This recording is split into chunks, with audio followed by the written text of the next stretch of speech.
Je déclare mon meublé, spécialiste de la fiscalité et de l'accompagnement des loueurs en meublé, a le plaisir de vous présenter Je découvre le monde du meublé, le podcast à destination de tous les loueurs en meublé. Que vous envisagiez de vous lancer dans l'aventure de la location meublée ou que vous soyez déjà fin connaisseur des avantages de cette activité, retrouvez-nous chaque semaine pour parler conseils, bons plans et suivre ensemble l'actualité de la location meublée.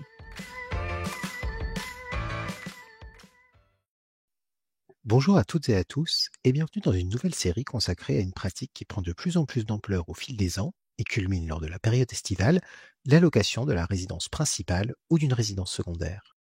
Dans cette série en 3 épisodes, nous allons donc nous intéresser à tous les aspects de cette activité, en commençant aujourd'hui par son fonctionnement, et notamment les démarches administratives qui y sont liées, ainsi que les points réglementaires à garder à l'esprit.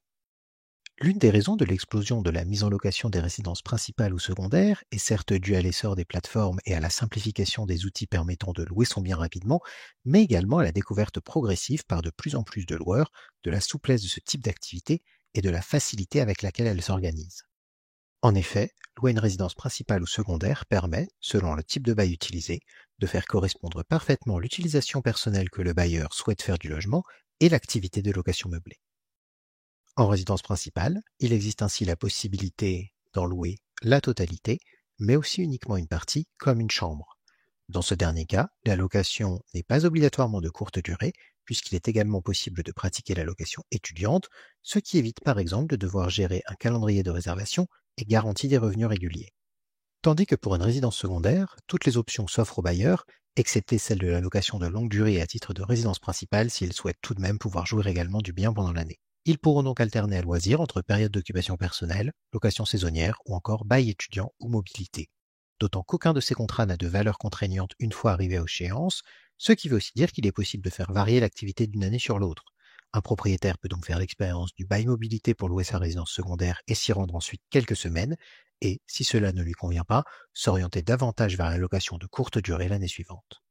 Au-delà de ce premier avantage, la location d'une résidence principale et secondaire a un second atout, celui d'être très aisée à mettre en place. En effet, puisqu'elles sont généralement occupées par leurs propriétaires, les résidences principales ou secondaires sont déjà meublées, rendant leur mise en location possible sans aucun frais supplémentaire pour le loueur, puisqu'il y a fort à parier qu'aucun équipement obligatoire ne sera manquant, et même que le bien propose bien davantage d'équipements que les 11 imposés par le décret du 31 juillet 2015, ce qui ne manquera pas d'être apprécié par les locataires. Pour autant, se lancer dans une activité de location de courte durée dans une résidence principale ou secondaire peut également être l'occasion d'acquérir du nouveau mobilier qui servira autant aux occupants traditionnels du bien qu'à ses locataires et pourra même donner lieu à un avantage fiscal, comme nous le verrons dans le 2e épisode de cette série.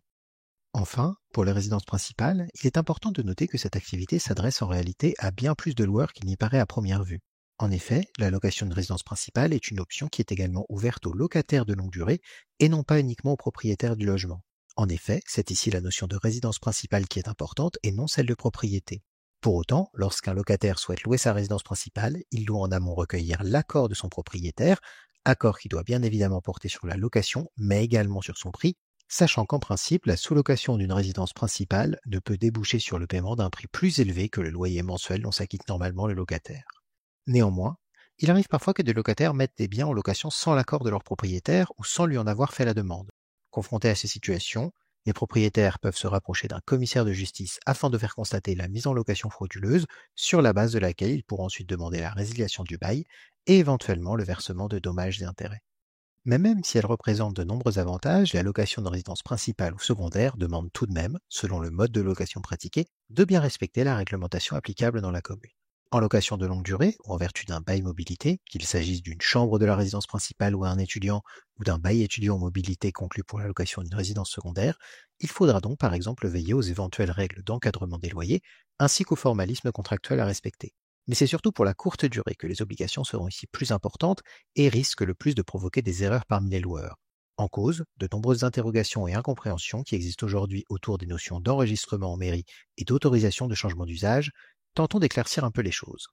Ceux qui louent leur résidence principale n'auront éventuellement qu'à se préoccuper d'un éventuel enregistrement en mairie. En effet, puisqu'ils louent leur résidence principale, ils n'ont pas besoin d'obtenir une autorisation de changement d'usage. En revanche, ils auront besoin de réaliser l'enregistrement à la mairie sous la forme d'une demande d'autorisation préalable soumise à enregistrement si la commune sur laquelle se situe leur bien applique la réglementation sur le changement d'usage. Le cas échéant, un numéro d'enregistrement leur sera délivré et il devra figurer sur toutes les annonces de mise en location. Il convient donc de se renseigner à l'avance si la commune applique cette réglementation. Par principe, elle est en place dans toutes les villes de plus de 200 000 habitants, ainsi que dans les départements des Hauts-de-Seine, de Seine-Saint-Denis et du Val-de-Marne, mais d'autres communes ont également la possibilité de la mettre en place, raison pour laquelle il est nécessaire de se renseigner à l'avance. Si, au contraire, la réglementation ne s'applique pas, aucune démarche déclarative n'est nécessaire pour la location d'une résidence principale. Les loueurs de résidences secondaires, quant à eux, devront au moins réaliser une déclaration en mairie qui sera une déclaration simple si la commune n'applique pas la réglementation sur le changement d'usage, mais qui deviendra une autorisation préalable soumise à enregistrement si la commune applique cette réglementation. Quant à l'autorisation de changement d'usage en elle-même, seuls les loueurs dont les biens se situent dans des communes qui ont mis en place cette mesure et qui entendent mettre leurs biens en location plus d'une fois par année civile devront s'acquitter de cette obligation. À ce sujet, il convient également de noter que, depuis l'entrée en vigueur de la loi Le Meur, toute nouvelle autorisation de changement d'usage ne peut être délivrée que contre la présentation d'un DPE ayant une note comprise entre A et E. D'ici quelques mois, les autorisations d'enregistrement seront toutefois uniformisées pour tous les loueurs, sous la forme d'un téléservice national de déclaration dont la création a été prévue par la loi Le Meur et qui devrait voir le jour d'ici le 20 mai 2026. La procédure d'enregistrement par une plateforme centralisée devrait donc évoluer pour tous les loueurs dans les prochains mois. Enfin, il est à noter qu'en matière d'autorisation, certaines conditions ou critères d'attribution peuvent varier d'une commune à l'autre et des quotas peuvent être mis en place par les communes ainsi que des zones dans lesquelles la location de courte durée est exclue en application des dispositions de la loi Le Meur. Il convient donc de se renseigner à l'avance sur l'existence de telles zones ou quotas afin de s'assurer que le projet pourra être mené jusqu'à son terme. Et si la location d'une résidence principale échappe à davantage de contraintes déclaratives que la location d'une résidence secondaire, c'est aussi parce qu'il s'agit justement de la résidence principale du loueur qu'il l'occupe donc la majorité de l'année. En contrepartie de ce statut particulier, certaines limites spécifiques s'appliquent tout de même, comme la limitation du nombre de jours maximum pendant lesquels une résidence principale peut être louée en totalité au cours d'une même année civile. En la matière, la durée maximale est, par principe, de 120 jours, mais peut se voir ramenée à 90 jours par le maire de la commune en application des nouvelles dispositions contenues dans la loi Le Meur. Par contre, si la résidence principale n'est louée qu'en partie, et donc que ses occupants habituels y sont également présents, aucune limite ne s'applique. À ne pas oublier également, et à ne pas non plus confondre avec la précédente, la limite commune à tous les modes de location de courte durée, qu'il s'agisse d'une résidence principale ou secondaire, équivaut à la durée maximum d'un bail saisonnier pour un même locataire fixé à 90 jours au cours d'une même année civile. Enfin, il est difficile d'aborder les éventuelles limites à l'exercice de l'activité de location de courte durée dans une résidence principale ou secondaire sans mentionner le règlement de copropriété, thème auquel nous consacrerons justement le 3e épisode de cette série, dans lequel nous nous intéresserons au rôle du règlement de copropriété et à l'évolution de son poids dans l'activité de location de courte durée depuis l'entrée en vigueur de la loi Le Meur. Mais avant cela, notre second épisode portera sur la fiscalité de cette activité, l'occasion, à titre de conclusion, de rappeler à tous les loueurs, quel que soit le type de bien loué ou le volume que représente la location meublée, qu'il leur est obligatoire de se rendre sur le site de l'Institut national de la propriété industrielle pour réaliser l'enregistrement et obtenir le numéro SIRET de leur activité qui leur sera justement utile pour leur déclaration fiscale.